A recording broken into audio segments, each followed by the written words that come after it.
السلام علیکم اسٹوڈینٹ، شروع کرتے ہیں نالندہ اوپن یونیورسٹی ایم اے اردو پارٹ 1 کا پیپر 2۔ اوکے، اس کا موضوع ہے، پچھلے ویڈیو میں تو کمپلیٹ ہو چکا ہے اکائی 1 جو ہے، اب اکائی 2 شروع ہوتا ہے جس کا موضوع ہے امیر خسرو اور ہندوستانی تہذیب۔ پھر وہی لیسن اسٹرکچر، مطالعہ کا مقصد، موضوع کا تعارف، امیر خسرو کے عہد میں دہلی کا سیاسی اور سماجی رنگ، امیر خسرو اور حب وطن، امیر خسرو کا نظریہ حیات، امیر خسرو اور ہندوستانی موسیقی، امیر خسرو اور ہندوستانی تہذیب، مطالعے کا خلاصہ، مشکل الفاظ کا معنی، مشق کے لیے سوالات۔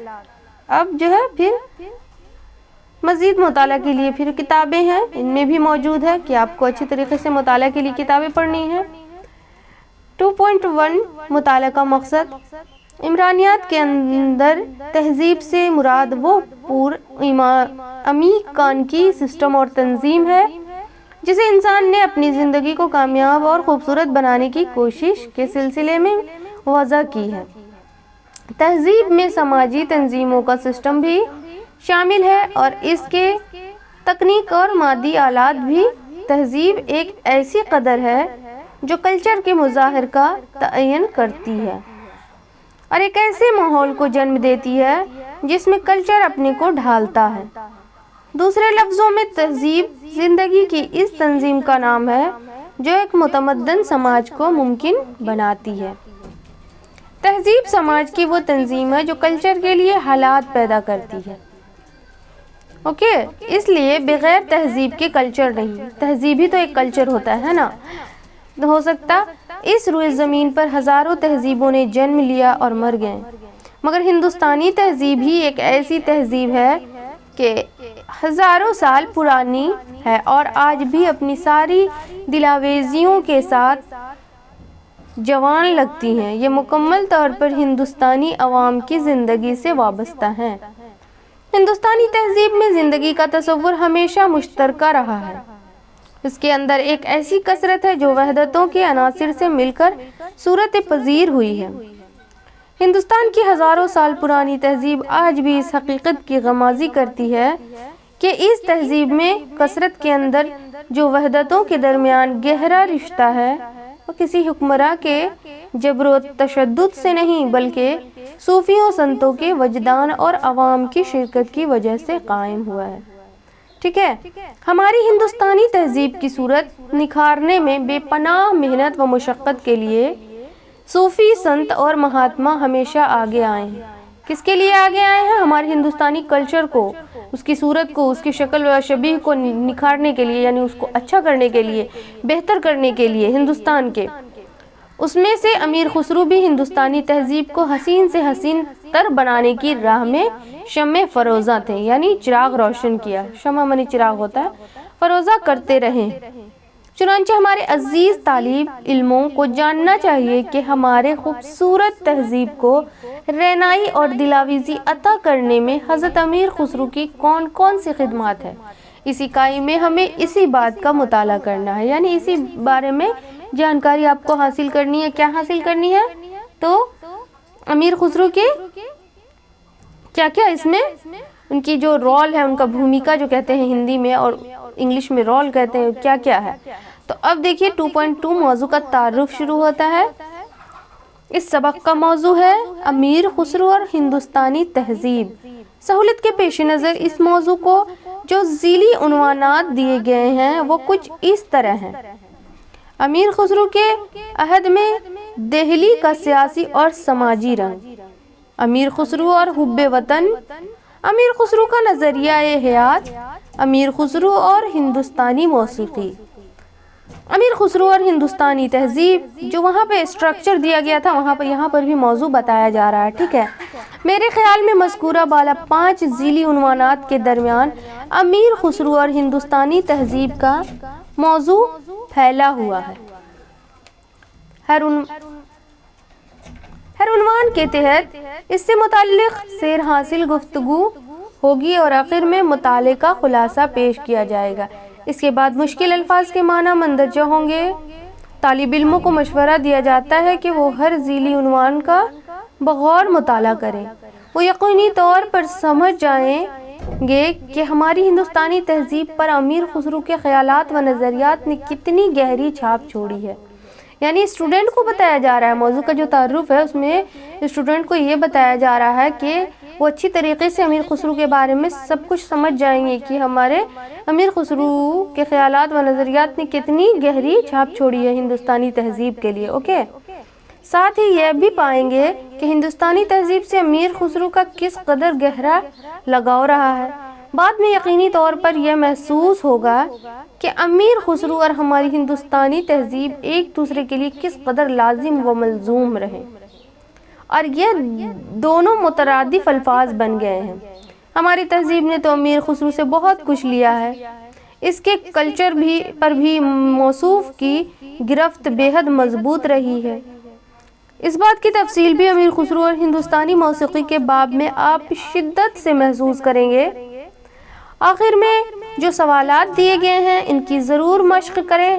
آپ کے لیے امیر خسرو کے بارے میں بہت کچھ جاننا بے حد ضروری ہے، کیونکہ امیر خسرو ہندوستانی تہذیب اور کلچر کے علم بردار تھے۔ انہوں نے قومی یکجہتی کے نادر مثال قائم کی ہے۔ آج بھی ہر ہندوستانی آپ کو سلام کرتا ہے۔ ٹھیک ہے، تو یہاں پہ مشق کرنے کے لیے سوال کے جواب کو مشق کرنا اور اچھے سے بتانے کی بات کہی گئی ہے۔ تو کچھ اسٹوڈنٹ نے مجھے کامنٹ کیا تھا، میسج کے ذریعے بولا تھا کہ میں آنسر کیسے لکھوں اس کے کوشچن کا سوال کا جواب دینا تھوڑا سا ٹف ثابت ہوتا ہے۔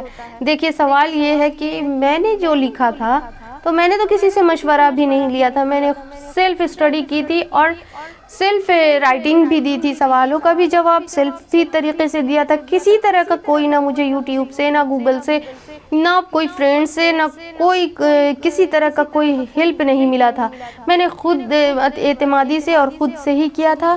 تو امید کرتے ہیں کہ آپ لوگ بھی خود سے محنت کریں اور میرے جو بتائے ہوئے راستے پر چلیں، تاکہ آپ کا بھی نمبر، آپ کے بھی مارکس اچھے آئیں۔ آپ کو بہتر سے بہتر اپنی زبان میں لکھنا، اور اس میں کوئی بات نہیں ہے۔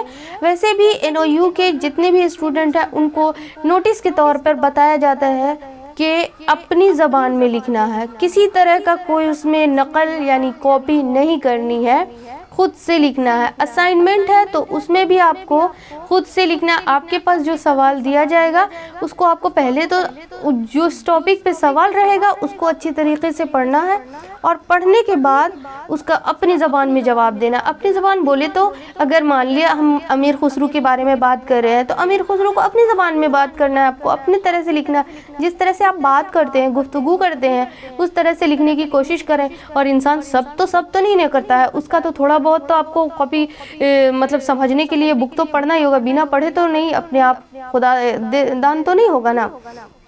تو آپ کو اسی طرح سے کرنا ہے، تو اس میں کوئی بھی پریشانی نہیں ہوگی۔ آپ کو صرف ڈر ایسا محسوس ہوتا ہے کہ مجھے کیسے کمپلیٹ کرنا ہے، کوئی دقت نہیں ہے، بس اچھی طرح سے اس کا مطالعہ ہونا چاہیے۔ مطالعہ کے بعد کوئی بھی زیادہ دشواری نہیں ہوتی ہے، میری گارنٹی ہے آپ لوگوں سے۔ آپ لوگ اچھی طریقے سے اسے پڑھیں اور اس کا آنسر دیں، جیسے اور آپ گریجویشن میں دیا ہے، انٹرمیڈیٹ میں دیا ہے، میٹرکولیشن میں دیا ہے، جس طرح سے دیا ہے۔ ہاں، وہ شارٹ رہتا ہے، اسی طرح سے بڑھتا جاتا ہے، لیول بڑھتا جاتا ہے۔ میٹرکولیشن میں کچھ ہے تو انٹرمیڈیٹ میں کچھ ہے، گریجویشن میں کچھ ہے، اب ماسٹرز میں آپ کا چینج ہوتا ہے۔ اس کی بس لینتھ جو ہے وہ بڑھتا جاتا ہے۔ آپ 2 پیج، 4 پیج، 8 پیج اس طرح سے لکھنا ہے۔ آپ کو جس حساب سے بک دینے ہیں، 5 سوالات آتے ہیں، اس کو آپ کو جواب دینے ہیں۔ تو جواب دینے کے لیے آپ کو کوئی دقت نہیں ہے، بس سمجھنا ہے اچھی طریقے سے۔ آگے اور ویڈیو میں بھی بتاؤں گی۔ تو اب شروع کرتے ہیں 2.3 امیر خسرو کے عہد میں دہلی کا سیاسی اور سماجی رنگ۔ امیر خسرو کی فارسی کتاب قرآن الصادین سے پتہ چلتا ہے کہ سلطان معز الدین گیقباد کے زمانے میں راجدھانی دہلی کا علاقہ کافی پھیلا ہوا تھا اور اس میں ہر طبقے کے لوگ زندگی بسر کرتے تھے۔ کب کی بات ہے؟ تو قرآن الصادین میں لکھا ہوا معز الدین گیقباد کے زمانے کی بات ہے، ٹھیک ہے۔ تو ہر طبقے کے لوگ بسر کرتے تھے، لیکن ان میں سے خاصی اہمیت امراء ورزا، علماء صلاح، تجار اور صوفیہ کو حاصل تھی۔ بادشاہ اور ان کے رشتہ دار گرچہ ترک تھے مگر حکومت پر علماء کا اثر زیادہ تھا۔ غیاث الدین بلبن کے زمانے میں ترکوں کے اندر طاقت آئی، لیکن علاء الدین خلجی کے زمانے میں ترکوں کی نسلی برتری کمزور ہو گئی۔ یعنی غیاث الدین کے دور میں، بلبن کے بارے میں آپ لوگ ہسٹری میں پڑھا ہوگا، ان کے دور میں جو ہے وہ کافی طاقت آئی تھی اور اس ٹائم بہت زیادہ جوش و خروش میں تھے، اور علاء الدین خلجی کے زمانے میں، وہ قطب الدین مبارک خلجی کے زمانے میں، علاء الدین خلجی کے زمانے میں وہ کم گئے۔ اس کا مشہور جنرل ملک غافور، جس نے دیوگری اور دوسرے معرکوں میں کارہائے نمایاں انجام دیے تھے، کوئی ترک نہیں تھا بلکہ ایک ہندی غلام تھا۔ اسی طرح قطب الدین مبارک خلجی کے زمانے میں حسن نامی ایک مقامی سردار تھا جو تاریخ میں خسرو خاں کے نام سے مشہور ہے۔ اس کی کارگزاریاں تاریخ میں بے حد اہمیت رکھتی ہیں۔ اگر وہ تغلق سے ہار نہیں مانتا تو شاید امیر خسرو اسی کے لیے خسرو نامہ لکھ ڈالتے۔ اسی خسرو خاں نے بعد میں ناصر الدین کا لقب اختیار کیا۔ اس کے دور حکومت میں ہندوؤں اور مسلمانوں کو اپنے اپنے مذہبی معاملات میں کھلی آزادی حاصل تھی۔ ان دنوں ترکوں کے اشراف میں نفسانی خواہشوں کا غلبہ تھا، عیش کوشی عام تھی، شراب نوشی زوروں پر تھی، ترکوں میں طبقاتی تقسیم ساسانیوں کی ترقی یافتہ شکل تھی۔ دہلی اور لاہور کی زندگی بغیر کسی منصوبے کے چل رہی تھی اور اس میں ایرانی سانچوں کو زیادہ دخل تھا۔ 14ویں صدی عیسوی کی راجدھانی دولت آباد میں بھی مکانوں اور محلوں کا نقشہ وہی تھا جس کا انتظام محمد بن تغلق نے کیا تھا۔ کس نے کیا تھا؟ محمد بن تغلق نے، ٹھیک ہے۔ دہلی کے ارد گرد امیر خسرو کے زمانے میں تقریباً 2000 خانقاہیں تھیں۔ امیر خسرو کے زمانے میں کتنے تھے خانقاہیں؟ تو 2000 خانقاہیں تھیں۔ بزرگوں میں سب سے بڑا مرتبہ حضرت نظام الدین اولیاء کا تھا۔ اسی زمانے میں دہلی میں جن کا مزار شریف ہے، آپ لوگ کو پتا ہوگا، پچھلی ویڈیو میں بھی بتایا تھا۔ عراق سے شیخ ابو بکر توسی حیدری دہلی آئے اور جمنا ندی کے کنارے ایک خانقاہ بنائی اور اس میں محفل سما کا بھی اہتمام کیا۔ حضرت نظام الدین اولیاء اکثر ان کے پاس جاتے تھے۔ انہی دنوں ایک اہم صوفی بزرگ تھے جس کا نام سیدی مولا تھا۔ شیخ ابو بکر توسی کے اشارے پر ان کا دردناک قتل دور جلال الدین خلجی کا ایک ناقابل فراموش واقعہ ہے۔ سن رہے ہیں نا؟ دیکھیے، شیخ ابو بکر توسی کے اشارے پر ان کا دردناک قتل ہوا تھا۔ کن کا قتل ہوا تھا؟ تو یہ تھے ابو بکر توسی، نظام الدین، خانقاہ بنائی، محفل، یہ حضرت نظام الدین اولیاء اکثر ان کے پاس تھے۔ دنوں میں ایک اہم صوفی بزرگ تھے جس کا نام سیدی مولا تھا۔ سیدی مولا کا قتل ہوا تھا، ٹھیک ہے۔ سیدی مولا کو بابا فرید گنج شکر سے بڑی گہری عقیدت تھی۔ وہ ایک عرصہ تک ان کے دربار میں حاضری دیتے رہے۔ بابا نے اپنی وفات سے قبل سیدی مولا کو تاکید کی تھی کہ سیاسی رہنماؤں اور بادشاہوں سے ہمیشہ دوری بنائے رکھنا، لیکن انہوں نے ان کی یہ نصیحت نہ مانی۔ جلال الدین خلجی کے زمانے میں سیدی مولا کا رسوخ بڑھ گیا اور خود بادشاہ کا بیٹا خان خانہ ان کا مرید خاص ہو گیا۔ نتیجہ یہ ہوا کہ بادشاہ اور صوفی ایک دوسرے کے قریب آ گئے۔ سیدی مولا کے عادات و خصائل عجیب و غریب تھے۔ وہ دن رات عبادت ریاضت میں مشغول رہتے، اس کے باوجود جمعہ کی نماز میں شریک نہیں ہوتے تھے۔ خود سادہ کھانا کھاتے تھے مگر مہمانوں کو پرتکلف کھانوں سے نوازتے تھے۔ دہلی اور باہر والے سبھی ان کے یہاں آتے جاتے تھے۔ کہا جاتا ہے کہ وہ کسی سے کوئی نذرانہ قبول نہیں کرتے۔ جب ضرورت ہوتی مٹی پر ہاتھ مارتے اور مٹھی بھر جاتی۔ پھر کیا تھا، ان کے خلاف بادشاہ کے کان بھرے گئے، انہیں دربار میں بلایا گیا۔ وہاں شیخ ابو بکر توسی اور ان کے شاگرد بھی جمع تھے۔